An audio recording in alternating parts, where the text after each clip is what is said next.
Te dou 1 milhão se você me curar, disse o milionário para a menina de 11 anos. O jardim inteiro explodiu em gargalhadas. Ninguém imaginava que aquela criança guardava o segredo que viraria tudo de cabeça para baixo. Eu posso fazer o senhor andar de novo.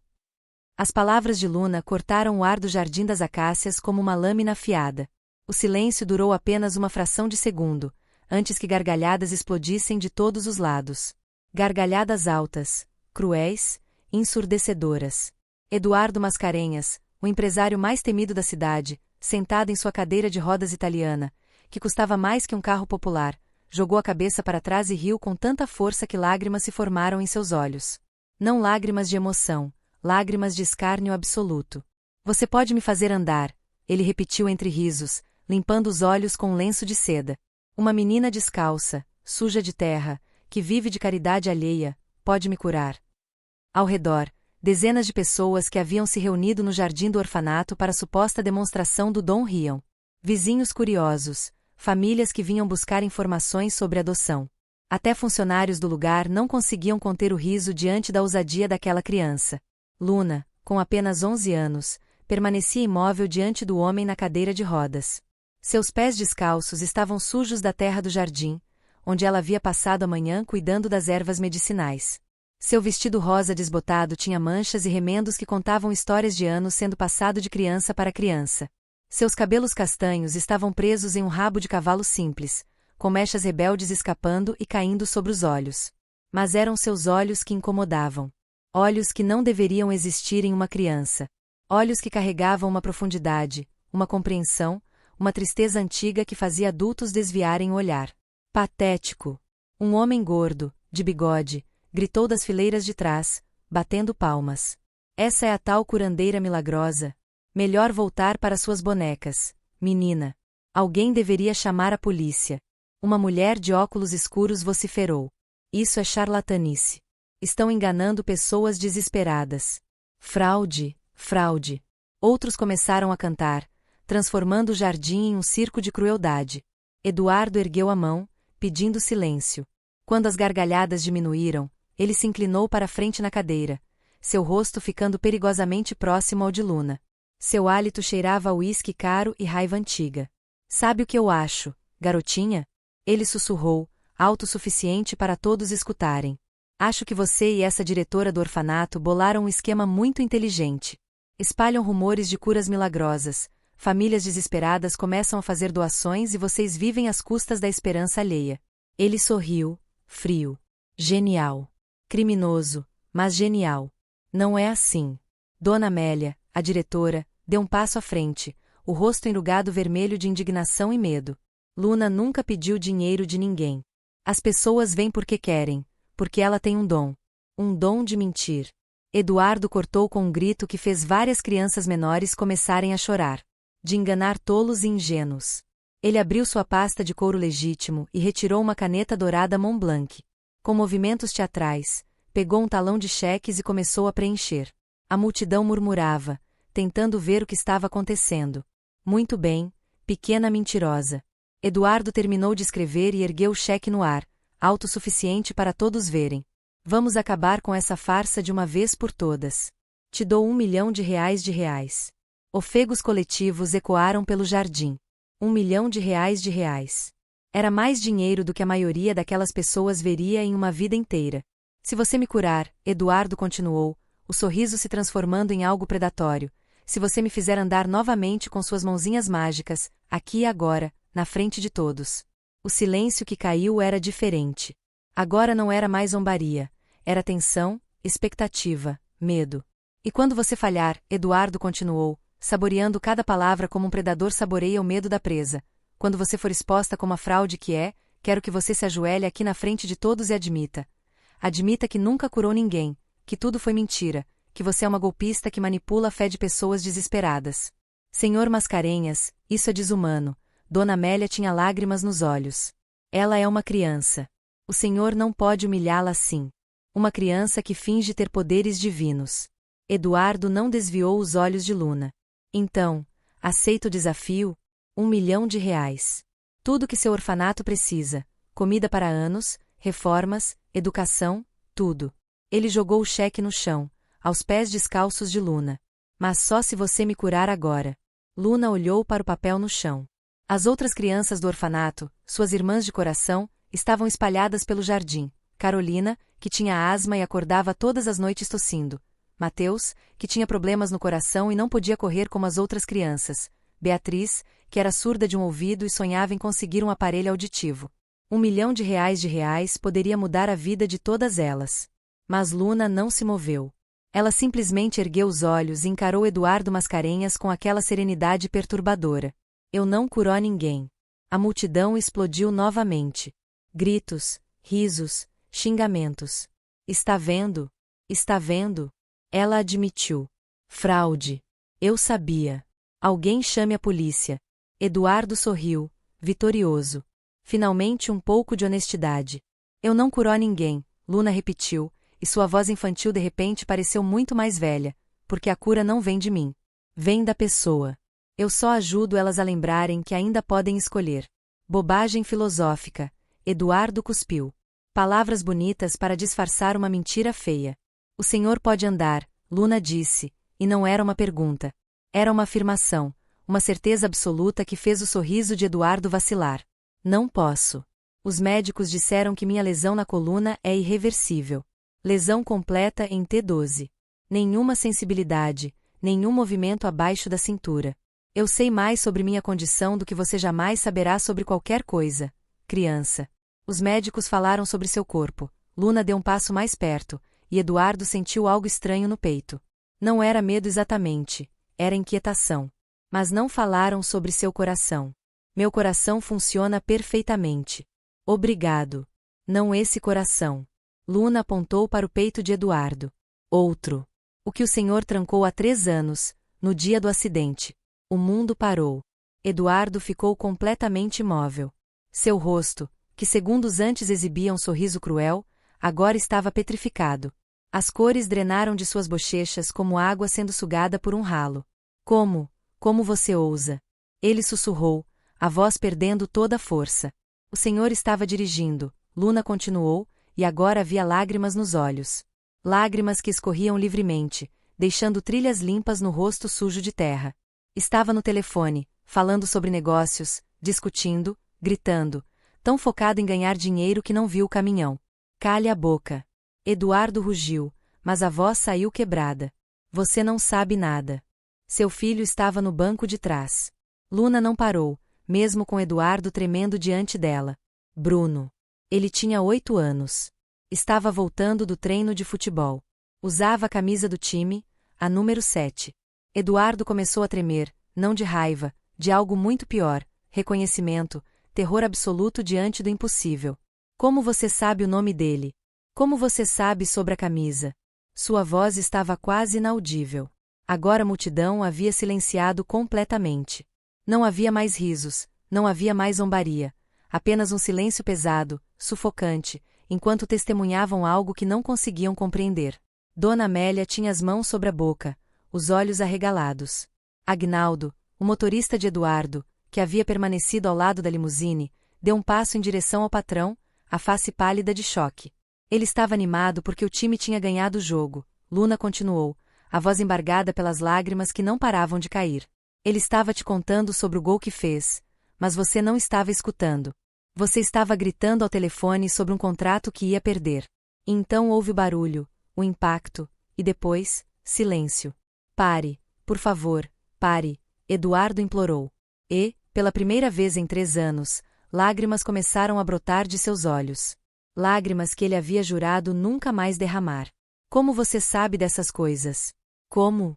Porque seu filho me contou. A declaração caiu como uma bomba. Eduardo ficou completamente paralisado.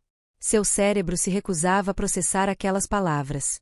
A multidão ao redor começou a murmurar nervosamente. Algumas pessoas faziam o sinal da cruz, outras recuavam como se tivessem visto algo profano. Você está dizendo que... Eduardo não conseguiu terminar.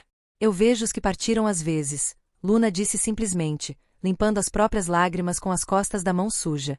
Não todos. Só os que têm mensagens importantes. Os que estão presos porque alguém que amam não consegue seguir em frente. Isso é impossível. Isso é... Eduardo hiperventilava. Você investigou minha vida, leu nos jornais. É um truque cruel. Os jornais não sabiam sobre a camisa, Luna retrucou suavemente. Ou sobre o gol que ele fez naquele dia. Ou sobre a última coisa que ele tentou te dizer antes do impacto. Eduardo tremia tão violentamente que a cadeira de rodas vibrava. O quê? O que ele tentou dizer? Luna se aproximou ainda mais e se ajoelhou diante da cadeira de rodas. Segurou as mãos de Eduardo, mãos pequenas e sujas envolvendo mãos grandes e trêmulas. Te amo, pai. Eduardo desmoronou. Um som que nenhum ser humano deveria ser capaz de fazer rasgou sua garganta. Era dor pura, solidificada, transformada em som. Ele caiu para frente, as mãos agarrando Luna como se ela fosse a única coisa impedindo de se afogar em um oceano de culpa. Eu matei meu filho. Ele gritou, o corpo inteiro sacudindo com soluços que vinham de um lugar tão profundo que parecia arrancar pedaços da alma. Eu matei meu próprio filho por causa de dinheiro. A multidão estava em choque absoluto. Pessoas choravam abertamente. Algumas se abraçavam, outras simplesmente ficavam paralisadas, testemunhando o desmoronamento completo de um homem que todos conheciam como incapaz de emoções. Quando acordei no hospital, Eduardo continuou entre soluços, a voz quebrada e crua, quando me disseram que ele não tinha sobrevivido, que eu tinha saído com apenas lesões na coluna, mas que meu filho, meu pequeno Bruno. Ele não conseguiu continuar. Apenas chorou, agarrado a uma menina que mal conhecia, derramando 3 anos de culpa, dor e ódio de si mesmo. Luna segurou a cabeça dele contra o ombro pequeno, os próprios olhos transbordando. Ele não está bravo com o Senhor. Ele deveria estar. Eduardo gritou. Eu mereço o ódio dele. Eu mereço estar preso a essa cadeira. É minha punição. Não é punição, Luna disse suavemente, as mãos pequenas acariciando os cabelos grisalhos de Eduardo. É uma escolha. O Senhor escolheu ficar preso porque acredita que merece sofrer. Mas Bruno não quer que o Senhor sofra. Como você pode saber o que ele quer? Porque ele está aqui. Luna olhou para um ponto ao lado da cadeira de rodas. Para todos os outros, não havia nada ali, mas Luna via. Ele está sempre aqui, tentando te dizer que está tudo bem. Que ele te perdoa. Que ele só quer que você seja feliz de novo. Eduardo olhou para onde Luna olhava. Não viu nada, mas sentiu. Pela primeira vez em 3 anos, sentiu uma presença ao mesmo tempo familiar e impossível, uma sensação de calor, amor incondicional, perdão. Bruno, ele sussurrou para o ar, meu menino, eu sinto tanto. Ele sabe, Luna sorriu através das lágrimas, e quer que o Senhor saiba que ele te viu. Todas as vezes que o Senhor visitou o túmulo na chuva, todas as noites que o Senhor não conseguiu dormir, todas as lágrimas que derramou quando achava que ninguém estava vendo. Ele viu tudo. E ele quer que o Senhor se perdoe. Eu não posso. Eu não consigo. Eduardo balançou a cabeça, desesperadamente. Ainda não, Luna concordou, mas pode começar a tentar.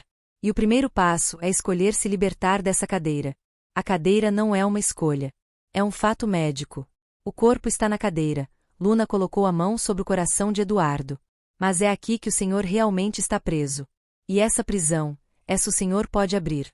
Eduardo olhou nos olhos da menina, olhos que, de alguma forma, conheciam sua dor mais profunda, que, de alguma forma, carregavam mensagens de um filho perdido, que, de alguma forma, enxergavam através de todas as camadas de raiva e ódio que ele havia construído ao redor de si mesmo. Eu quero acreditar em você, ele sussurrou. Deus, como eu quero acreditar. Mas tenho tanto medo de andar, de me perdoar. Porque, se eu me perdoar, se eu deixar a culpa ir embora, então tenho que aceitar que ele se foi de verdade, e eu não sei se consigo viver nesse mundo. Luna apertou a mão dele. Mas ele quer que o Senhor viva. Não apenas exista. Não apenas sobreviva carregando dor. Que viva, que seja feliz, que ame de novo, que seja o pai que ele se lembrava antes do acidente. O pai que jogava bola com ele nos finais de semana, que fazia panquecas no café da manhã, que ria. Eu não sei se ainda sou capaz de ser essa pessoa. Não hoje, Luna admitiu, mas talvez amanhã. Ou na próxima semana. Ou no próximo mês. A porta não se abre de uma vez, mas cada dia que o Senhor escolhe tentar, ela se abre um pouco mais. Eduardo ficou em silêncio por longos momentos. Ao redor, a multidão esperava, mal respirando, testemunhando algo que transcendia qualquer explicação racional. Finalmente, ele se afastou de Luna, limpando o rosto com as mãos. Seus olhos estavam vermelhos e inchados. O rosto manchado de lágrimas, mas havia algo diferente nele, uma pequena luz que não estava lá antes. Ele pegou o cheque que havia jogado no chão, olhou para o valor, R$ 1 milhão, dinheiro que ele havia oferecido como instrumento de humilhação. Você não me curou, ele disse, a voz rouca. Eu sei. Ainda não posso andar. Eu sei. Ainda carrego a culpa. Eu sei. Ele respirou fundo. Mas, Eduardo estendeu o cheque para Luna, pressionando na mão pequena. Pela primeira vez em 3 anos, eu quero tentar. Quero tentar me perdoar. Quero tentar viver de novo. Quero tentar honrar a memória do meu filho, sendo o homem que ele merecia ter como pai. Ele engoliu seco, e as palavras seguintes saíram com dificuldade. E isso vale muito mais que R$ 1 milhão. A multidão explodiu, não em risos desta vez, mas em aplausos, em lágrimas, no testemunho de algo que nenhum deles jamais esqueceria. Eduardo fez a cadeira girar, começando a se afastar em direção à limusine, mas parou na metade do caminho e olhou para trás. Luna. Esse é seu nome? Sim, senhor. Eu vou voltar, ele disse, com convicção. Não sei quando, mas vou voltar. E, quando voltar, vou andar até você. Eu prometo. Eu acredito no senhor. Luna sorriu. Eduardo assentiu e seguiu até o carro. Agnaldo ajudou a entrar, mas, antes de fechar a porta, o motorista olhou para Luna com olhos cheios de lágrimas. Obrigado, ele disse simplesmente. Eu trabalho para ele há 15 anos, e hoje foi a primeira vez que vi o homem que ele era antes do acidente. Obrigado por devolver um pedaço dele. A limusine partiu, levantando poeira que brilhava dourada sob o sol da tarde. Luna permaneceu no jardim, cercada pelas outras crianças que correram para abraçá-la. Dona Amélia se ajoelhou ao lado dela, segurando seu rosto com mãos trêmulas. Luna, o que você fez? Apenas disse a verdade, Dona Amélia. A verdade sempre dói antes de curar. Mas como você sabia sobre o filho dele? Como você sabia sobre a camisa, sobre o gol? Luna olhou para o ponto vazio ao lado de Dona Amélia, para o menino que só ela podia ver, o menino com a camisa de futebol número 7, o menino que sorria com alívio porque finalmente sua mensagem havia sido entregue. Porque ele me contou, Luna disse simplesmente. E agora ele pode descansar. Dona Amélia seguiu o olhar de Luna, mas não viu nada. Apenas sentiu um arrepio, uma presença, algo que a mente racional não podia explicar, mas que o coração reconhecia como real. Naquela noite, enquanto as outras crianças dormiam, Luna ficou acordada, olhando pela janela. O cheque de R$ 1 milhão estava sobre a mesa de Dona Amélia, que havia chorado de gratidão e alívio. Mas Luna não pensava no dinheiro.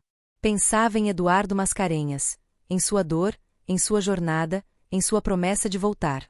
Ela não sabia ainda que aquela promessa mudaria não apenas a vida dele, mas a dela também. O que Luna não podia ver, o que ninguém podia ver, era o carro escuro estacionado do outro lado da rua. Dentro dele, um homem de terno ajustava uma câmera de longo alcance, revisando as centenas de fotos que havia tirado durante toda a cena no jardim. Ele sorriu, um sorriso frio, calculista, perfeito. Murmurou para si mesmo, conectando a câmera ao laptop. Isso vai render uma fortuna. Em outro ponto da cidade, em um escritório luxuoso, um telefone tocou. Fale. Uma voz feminina atendeu. Temos algo sobre Eduardo Mascarenhas, o homem do carro disse. Algo grande. Ele foi visto chorando em público, confessando sobre o acidente do filho, transferindo R$ 1 milhão para um orfanato. Tudo documentado. Houve uma pausa do outro lado da linha. Quando a mulher falou novamente, havia satisfação na voz. Perfeito. Eduardo está finalmente mostrando fraqueza. E pessoas fracas perdem empresas. Ela respirou, decidida. Prepare tudo. É hora de atacar. A ligação foi encerrada. Forças que nenhum deles conhecia já estavam em movimento. E Luna, sem saber, havia se tornado peça central em um jogo muito maior do que curar corações partidos. Um jogo que envolveria dinheiro, poder, vingança e segredos enterrados há muito mais que 3 anos. A guerra estava apenas começando. A notícia explodiu como uma bomba. Menos de 24 horas depois da cena no Jardim das Acácias, o rosto de Eduardo Mascarenhas estava em todos os jornais, em todas as telas, em todas as conversas. Empresário bilionário doa R$ 1 milhão para orfanato após encontro com menina milagrosa, gritavam as manchetes. Mas as fotos contavam uma história diferente, muito mais crua. Eduardo Mascarenhas chorando. Eduardo Mascarenhas vulnerável. Eduardo Mascarenhas quebrado. Para um homem que havia construído seu império sobre a imagem de força implacável, aquelas fotos eram mais devastadoras que qualquer perda financeira. Na cobertura de seu apartamento de luxo, Eduardo estava diante de uma parede inteira de vidro que dava para a cidade. Não havia dormido. Não havia comido. Apenas ficará ali, olhando para o amanhecer colorindo o céu, sentindo algo que não sentia há 3 anos, esperança e terror. Porque esperança significava que ele teria que tentar. E tentar significava que poderia falhar. E falhar significava que teria que enfrentar a verdade que passará 3 anos evitando. Que, talvez, apenas talvez, ele realmente merecesse continuar preso àquela cadeira. O interfone tocou, tirando de seus pensamentos. Senhor Mascarenhas, a senhora Valentina Cortes está aqui. Diz que é urgente. A voz do porteiro soava nervosa. Eduardo sentiu o estômago revirar. Valentina Cortes. Sua sócia de negócios. A mulher que havia ficado ao seu lado quando todos os outros o abandonaram após o acidente. A única pessoa em quem ele ainda confiava. Mande subir. Minutos depois, Valentina entrou no apartamento como um furacão. Era uma mulher de 40 e poucos anos, elegante como uma lâmina afiada, com cabelos pretos presos em um coque perfeito e olhos que não perdoavam erros. Vestia um terno que custava mais que o salário anual da maioria das pessoas. Ela jogou uma pilha de jornais sobre a mesa de centro de mármore. O que diabos foi aquilo ontem? A voz estava gelada. Valentina, eu. Você chorou em público. Na frente de câmeras, na frente de repórteres. Ela começou a andar de um lado para outro, os saltos repicando no piso como tiros. Você confessou detalhes sobre o acidente do Bruno que nunca haviam sido divulgados. Você deu R$1 milhão para um orfanato sem consultar ninguém. Eu não preciso consultar ninguém para usar meu próprio dinheiro. Não é sobre o dinheiro. Valentina gritou, fazendo Eduardo piscar surpreso. Ela nunca gritava. É sobre imagem. É sobre poder. É sobre manter a postura que nos mantém no topo. Ela se aproximou da cadeira de rodas e se abaixou para ficar na altura dos olhos dele. Eduardo, você sabe quantos inimigos temos? Quantas pessoas esperando um sinal de fraqueza para atacar? Quantos contratos dependem de você ser visto como implacável? Talvez eu esteja cansado de ser implacável. Valentina ficou paralisada. O quê? Talvez eu esteja cansado de viver como um predador. De destruir para construir. De ver inimigos em todo lugar. Eduardo olhou para as próprias mãos. Aquela menina. Luna. Ela disse coisas que ela sabia. Coisas que ninguém poderia saber. Ela investigou você. É um truque antigo de charlatões. Ela sabia sobre a camisa do Bruno. A número 7. Sabia sobre o gol que ele fez naquele dia. Sobre as últimas palavras que ele tentou me dizer. Eduardo sentiu a garganta apertar. Nenhum jornal tinha essa informação. Eu nunca contei para ninguém. Ninguém. Valentina ficou em silêncio por um longo momento. Quando falou, a voz estava mais suave, mas ainda carregada de urgência. Eduardo, eu entendo que você está sofrendo. Sempre soube. Mas esse não é o momento para demonstrar fraqueza.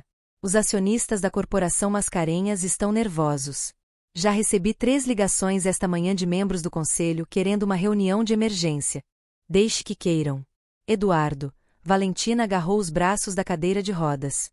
Escute o que estou dizendo. Há rumores de que outros investidores estão tentando comprar ações. Que estão montando uma coalizão para te tirar da presidência da própria empresa que você construiu. Eduardo finalmente olhou para ela. Realmente olhou. E viu algo nos olhos dela que nunca tinha visto antes. Medo. Por que você está com tanto medo, Valentina? Valentina engoliu em seco. Porque, se você cair, eu caio junto. Tudo que construímos, todos os nossos planos, tudo vai desmoronar. Nossos planos. Eduardo franziu o senho. Que planos? Valentina percebeu o erro. Ela se afastou rapidamente, alisando o terno. Os planos de expansão da empresa, as aquisições que estamos negociando, você sabe. Mas Eduardo não sabia. E, pela primeira vez em muito tempo, seu instinto de empresário, aquele que o havia levado ao topo, começou a despertar. Havia algo errado, algo que Valentina não estava dizendo. Quem está tentando comprar as ações? Isso não importa agora. O que importa é quem. Eduardo ergueu a voz, fazendo Valentina dar um passo atrás. Ela hesitou, depois suspirou. Cristiano Bittencourt. O nome caiu como um raio. Cristiano Bittencourt, o rival de Eduardo. O homem que havia tentado destruir sua empresa anos atrás e falhado. O homem que jurou vingança. O homem que... Eduardo sussurrou, a revelação o atingindo como um soco. O homem que estava no carro. No caminhão que bateu em mim, ele estava dirigindo o caminhão. Eduardo, isso nunca foi provado. A investigação concluiu que foi um acidente. Poxa, porque ele pagou. Pagou testemunhas, pagou policiais, pagou juízes. Eduardo sentiu a raiva antiga voltando, mas agora misturada com algo novo, clareza. E agora ele está usando minha demonstração de emoção como desculpa para me tirar da empresa, para finalizar o que começou 3 anos atrás. Valentina não respondeu, e seu silêncio era mais revelador que qualquer palavra. Você sabia? Eduardo disse. E não era uma pergunta. Você sabia que Cristiano estava por trás do acidente e nunca me contou. Eu não tinha provas, e você estava tão quebrado, tão perdido na culpa. Achei que contar só pioraria as coisas. Não era sua decisão. Eduardo bateu as mãos nos braços da cadeira com tanta força que a estrutura tremeu. Meu filho morreu e você escondeu que foi assassinato. Não temos provas de que foi intencional. Pode ter sido realmente um acidente. Em que você acredita, Valentina? Eduardo rosnou. Em coincidências.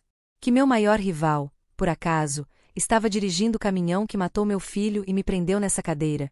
Lágrimas começaram a escorrer pelo rosto normalmente impassível de Valentina. Eu queria te proteger. Você já estava destruído. Se soubesse que havia sido proposital, teria se consumido em vingança. E talvez isso fosse melhor do que me consumir em culpa. Eduardo gritou, sua voz ecoando pelas paredes de vidro. O silêncio que seguiu era denso, sufocante. Valentina chorava silenciosamente, as mãos tremendo. Eduardo respirava pesadamente, tentando controlar a tempestade de emoções dentro dele. Saia, disse, finalmente, a voz fria como gelo. Saia do meu apartamento. Eduardo, por favor, saia. Valentina pegou sua bolsa com mãos trêmulas e caminhou até a porta. Mas, antes de sair, virou-se uma última vez. Eu fiz o que achei melhor, e ainda acho que voltar àquele orfanato, procurar aquela menina, acreditar em contos de fadas sobre cura, vai te destruir de vez. Mas, se é isso que você quer. Ela limpou as lágrimas com as costas da mão. Eu ainda estarei aqui quando você precisar de mim. A porta se fechou com um clique suave. Eduardo ficou sozinho em seu apartamento luxuoso, cercado por móveis caros e uma vista que valia milhões, sentindo-se mais pobre do que nunca. Do outro lado da cidade, no Jardim das Acácias, Luna estava vivendo seu próprio turbilhão. O orfanato havia sido invadido por repórteres curiosos e pessoas desesperadas. Todos queriam ver a menina milagrosa. Todos queriam ser curados. Todos queriam um pedaço de algo que não entendiam. Dona Amélia havia chamado a polícia 3 vezes naquela manhã.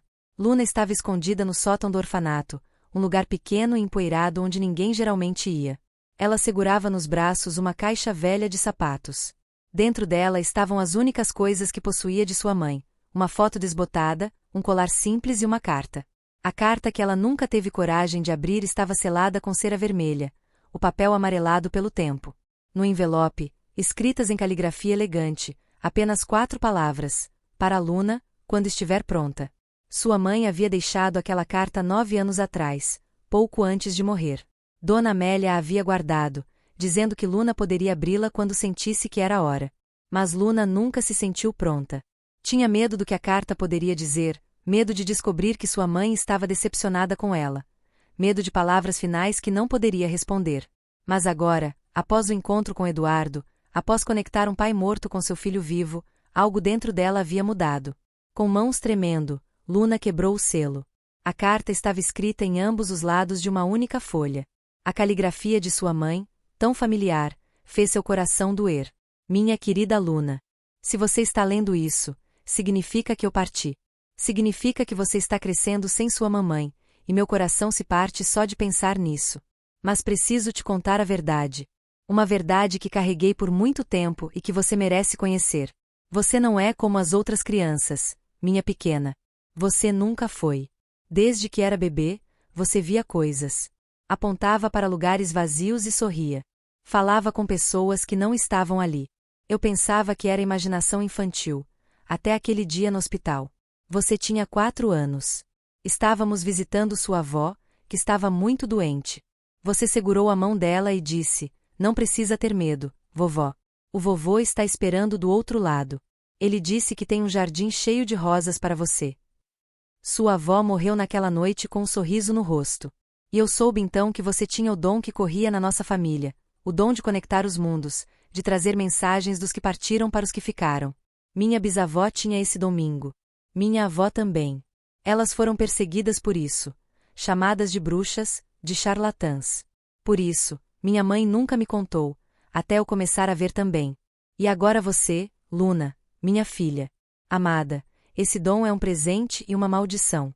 Você vai ajudar muitas pessoas, vai trazer paz para corações partidos, vai conectar almas que a morte tentou separar, mas também vai sofrer.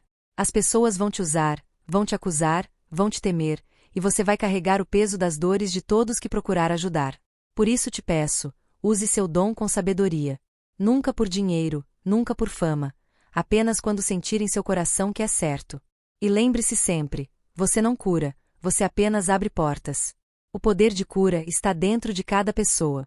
Você só as ajuda a encontrar. Quando eu partir, eu vou te observar. Vou estar sempre com você. E, um dia, quando você precisar muito, vou encontrar uma forma de te fazer saber que estou bem.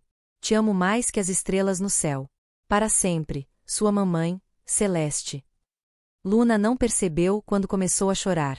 As lágrimas caíam sobre o papel, manchando algumas palavras, mas ela não conseguia parar de ler e reler. Sua mãe sabia, sempre soube, e não apenas sabia, mas entendia. Mamãe, Luna sussurrou para o vazio. Eu sinto sua falta todos os dias. Foi então que sentiu uma presença calorosa, familiar, envolvendo-a como um abraço. O ar do sótão ficou mais leve. Uma luz dourada começou a brilhar no canto mais escuro. E ali, pela primeira vez em 5 anos, Luna viu sua mãe, não como um fantasma assustador, mas como uma presença luminosa, radiante, real. Celeste estava tão linda quanto Luna se lembrava. Cabelos longos e castanhos, olhos gentis, um sorriso que aquecia a alma. Ela estava envolta em uma luz que não tinha fonte, usando o mesmo vestido que Luna lembrava de vê-la usar nas manhãs de domingo. Mamãe. Luna se levantou cambaleante, deixando a carta cair. Celeste colocou um dedo sobre os lábios, sorrindo. Ela não falou, mas Luna ouviu sua voz no coração. Não com os ouvidos, com a alma. Minha pequena cresceu tanto, e tão corajosa. Eu queria que você estivesse aqui. Eu preciso de você. Eu sempre estive aqui, meu amor. Em cada lágrima que você enxugou das outras crianças, em cada vez que você consolou alguém, em cada momento que você escolheu ser gentil quando seria mais fácil ser cruel, eu estou em cada parte boa de você. O que eu faço, mamãe? As pessoas querem que eu cure elas, mas eu não sei como. Eu apenas sinto coisas, vejo coisas, não sei controlar. Você não precisa controlar, Luna. Precisa confiar. O dom não vem de você, vem através de você. Você é apenas o canal. Estou com medo. Eu sei. Mas medo faz parte de ser corajoso. Corajoso não é quem não tem medo, é quem age apesar dele.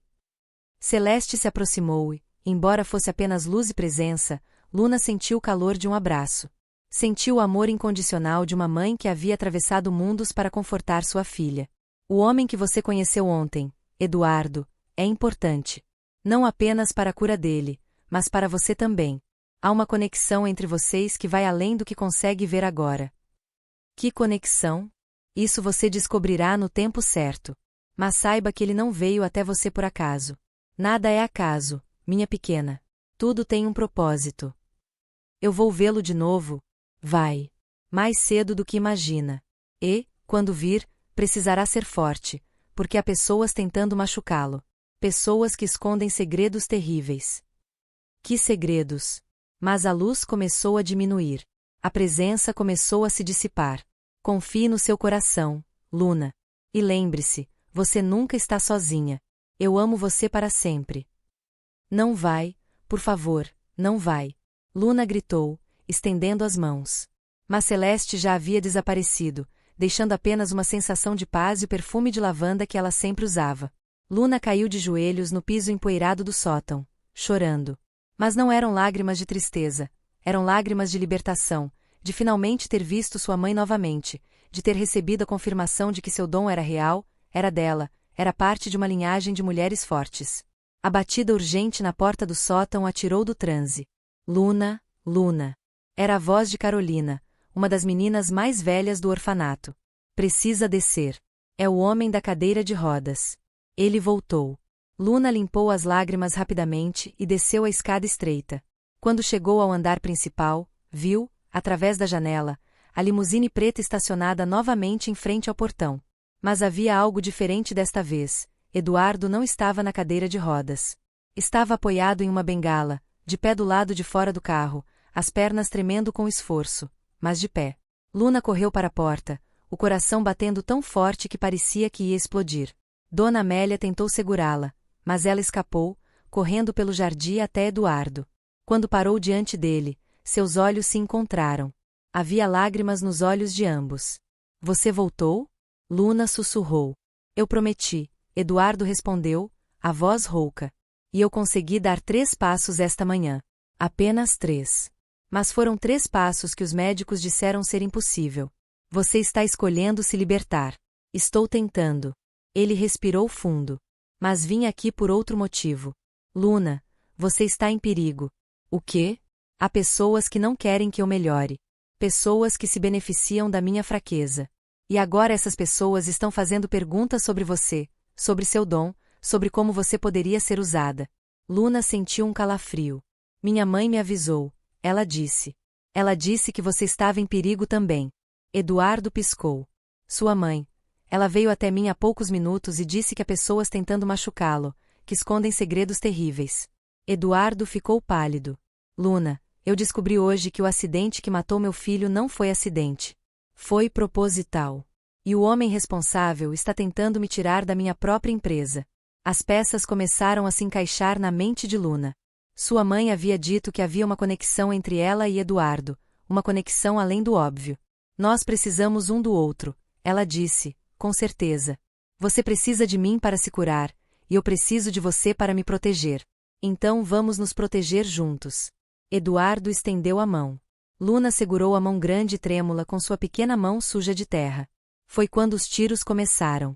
As primeiras balas acertaram o chão entre eles, levantando terra e pedras. Luna gritou.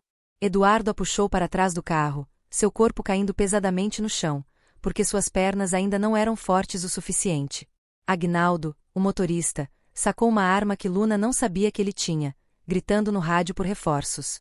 Dona Amélia estava berrando no jardim, tentando fazer todas as crianças entrarem no prédio.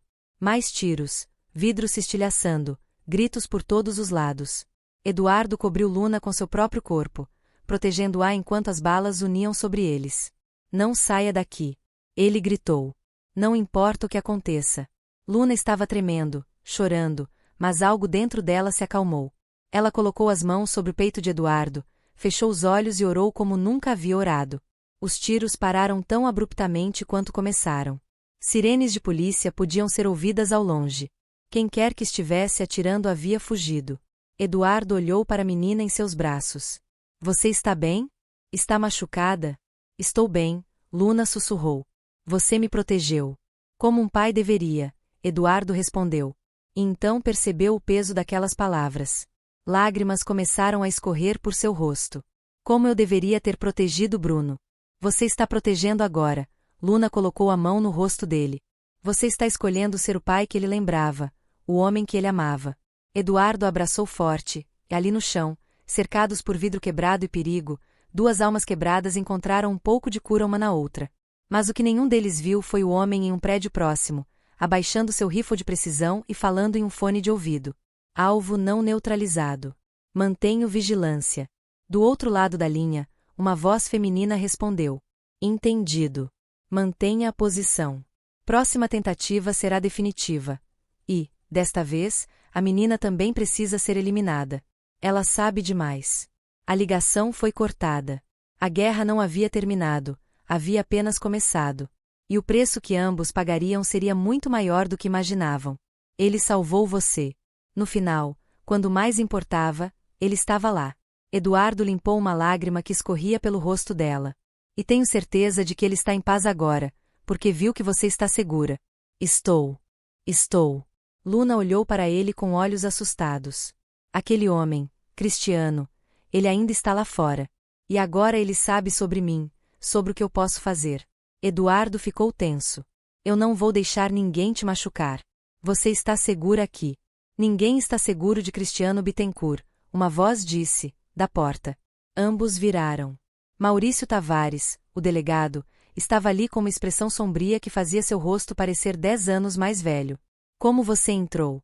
Eduardo se levantou, instintivamente se colocando entre Maurício e Luna. Seu porteiro me conhece.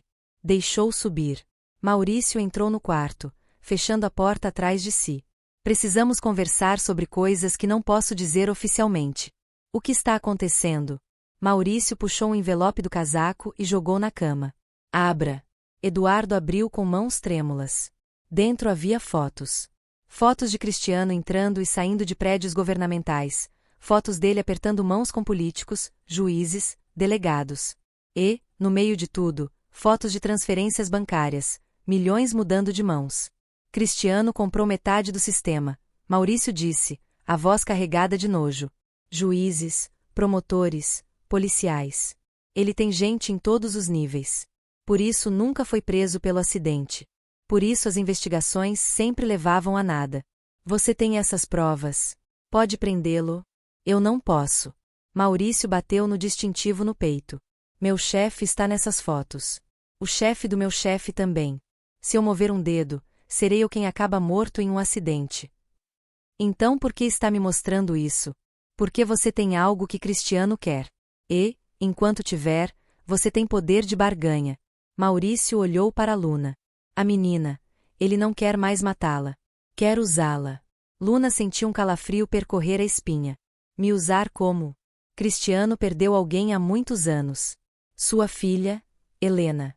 Ela tinha 7 anos quando morreu de leucemia. Ele nunca se recuperou. Maurício sentou em uma cadeira, parecendo exausto. Há rumores de que ele procura médiums, pessoas que alegam falar com mortos. Paga fortunas por sessões. Mas nunca acreditou em nenhum, até ver você. Ele quer que eu fale com a filha dele?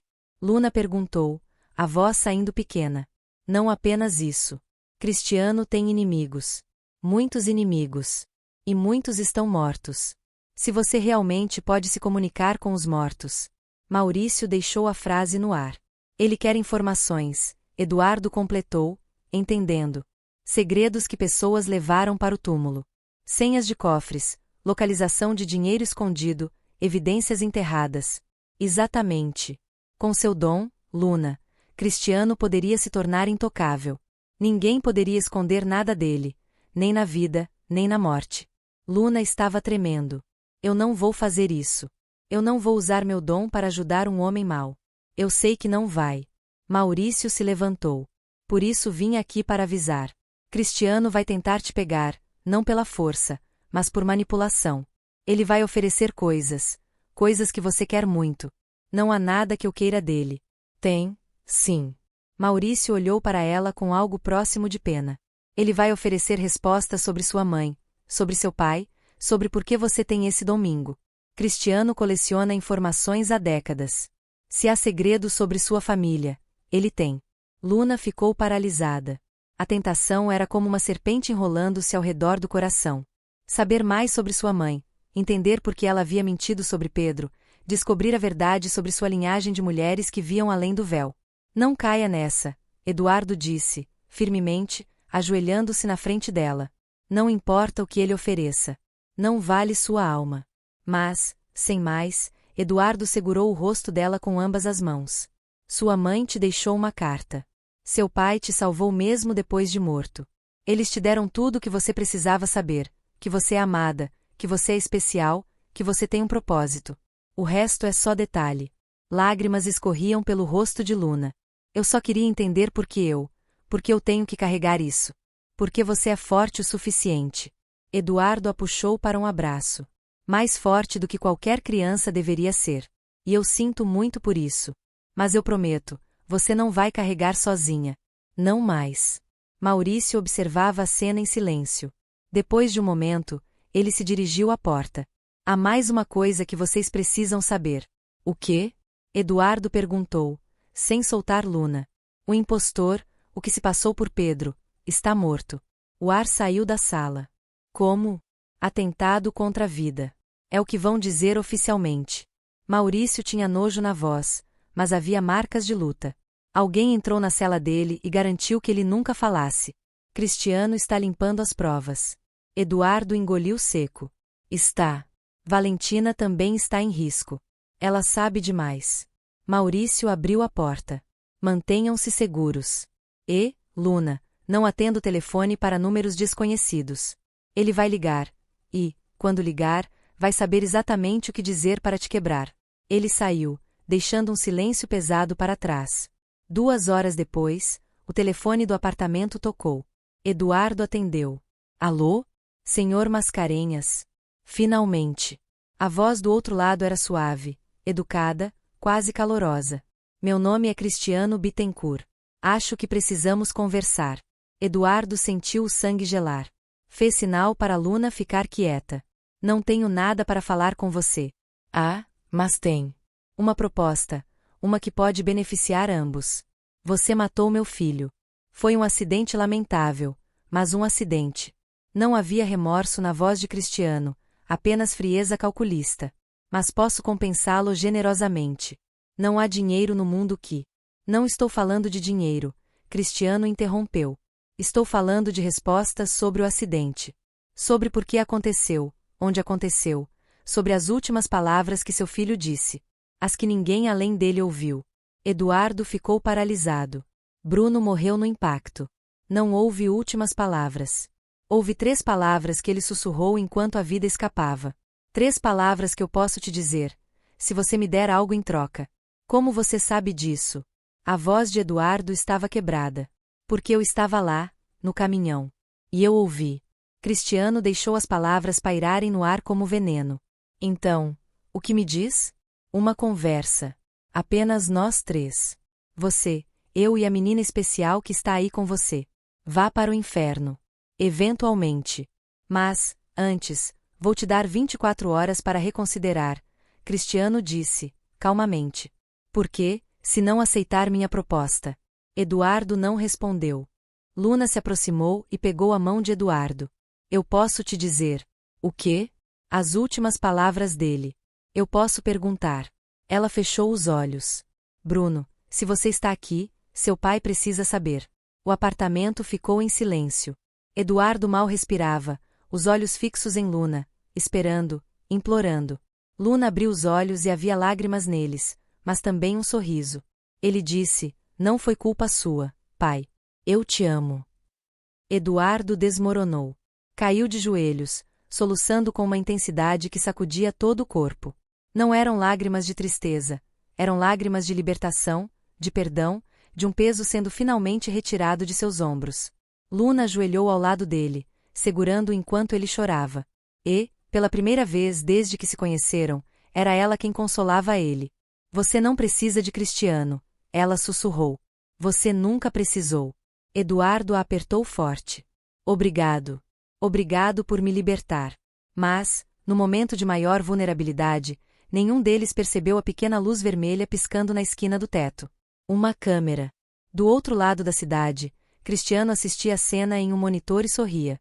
Perfeito, ele murmurou. Agora eu sei exatamente como quebrá-los. Ele pegou o telefone novamente. Prepare a operação. Amanhã, a menina será minha. E Eduardo Mascarenhas aprenderá que amor é a maior fraqueza de todas.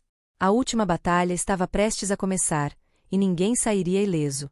O amanhecer pintava o céu de laranja quando Luna acordou com um pressentimento terrível. Algo estava errado. Ela se levantou da cama enorme e caminhou até a sala.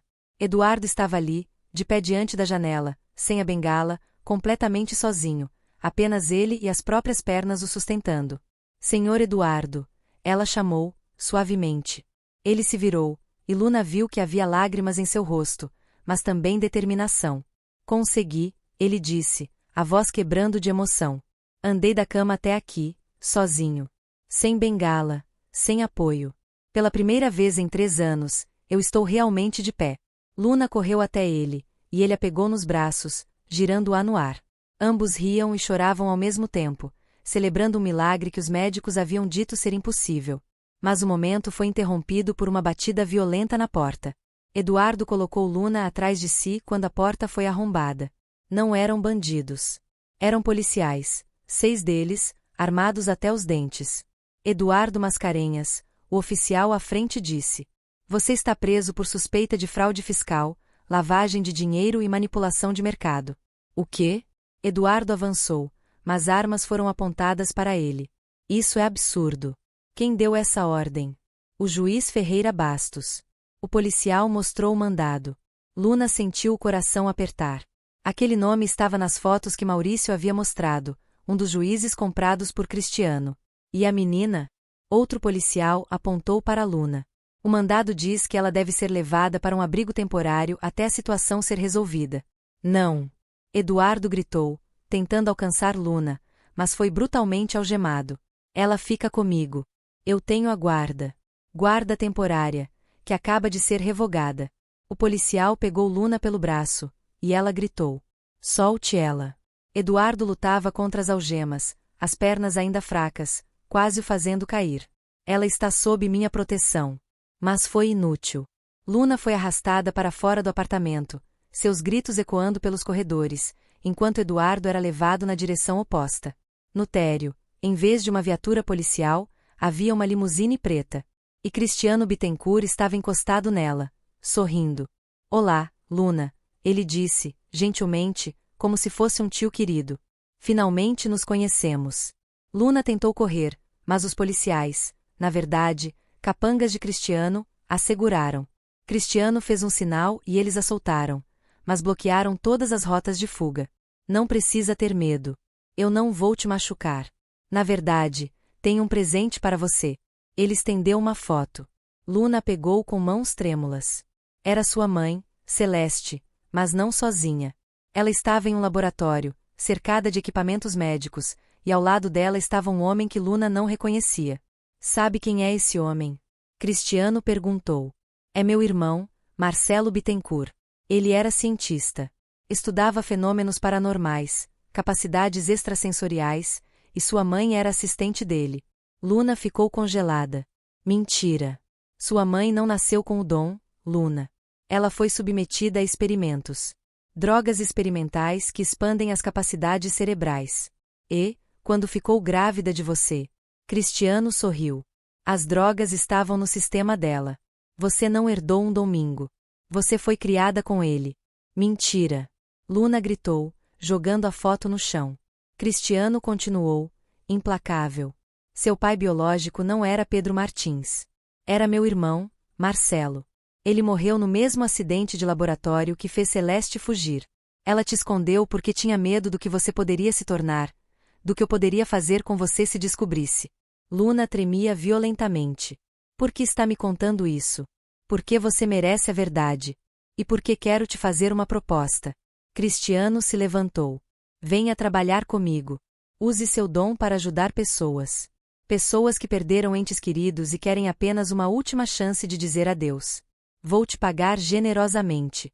Vou te dar tudo o que você sempre quis: uma família, um propósito, respostas." "Você matou o filho do Eduardo," Luna disse, com lágrimas escorrendo. "Você destruiu vidas. Por que eu ajudaria você? Por que, se não ajudar?" Cristiano pegou o celular e mostrou uma tela.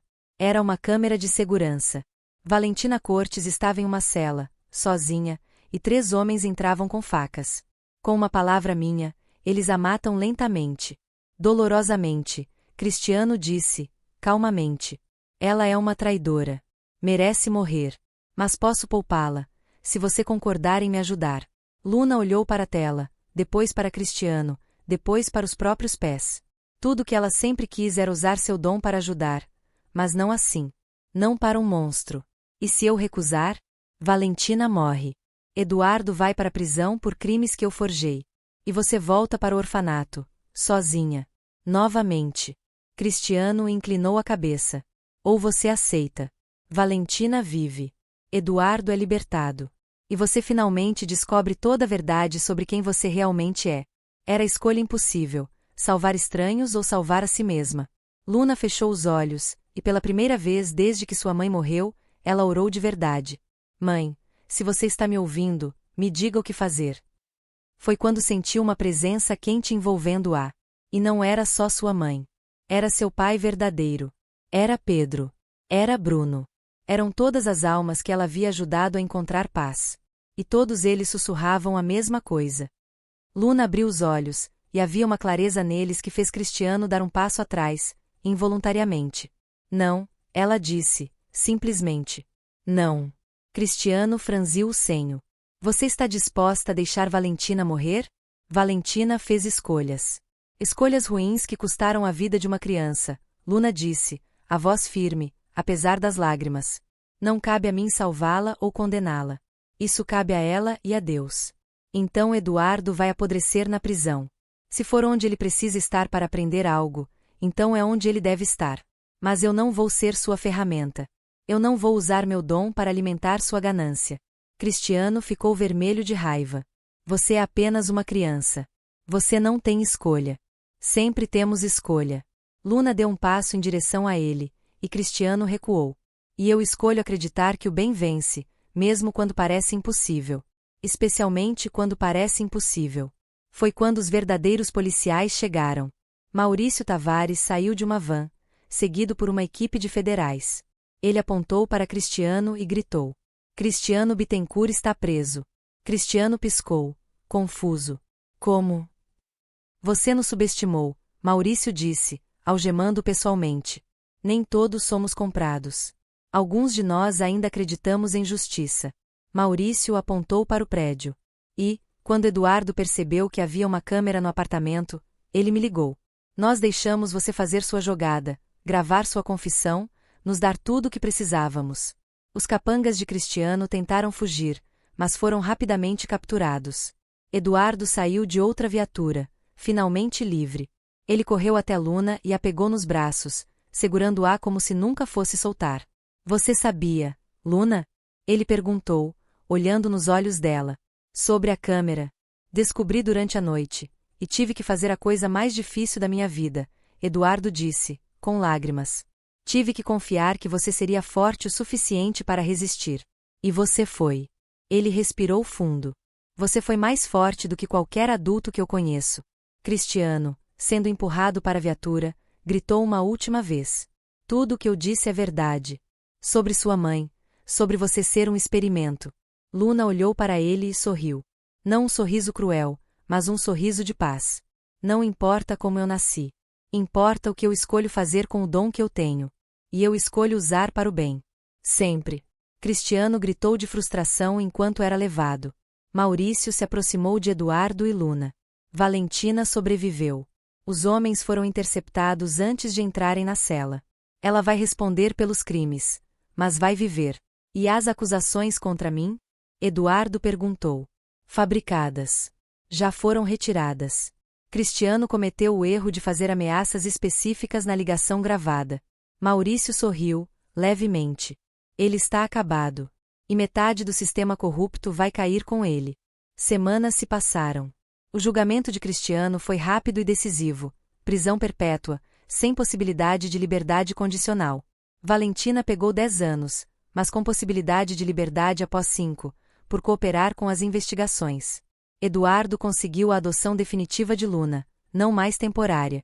Real. Legal. Permanente. O apartamento de cobertura foi vendido. Eles se mudaram para uma casa menor, mais aconchegante, com jardim onde Luna podia plantar ervas, como fazia no orfanato. Eduardo voltou a trabalhar, mas diferente. Mais gentil. Mais compassivo. Ele usou sua fortuna para reformar o Jardim das Acácias e criar um fundo para ajudar outras crianças. O orfanato ganhou o nome de Casa Celeste Pedro, em homenagem aos pais de Luna.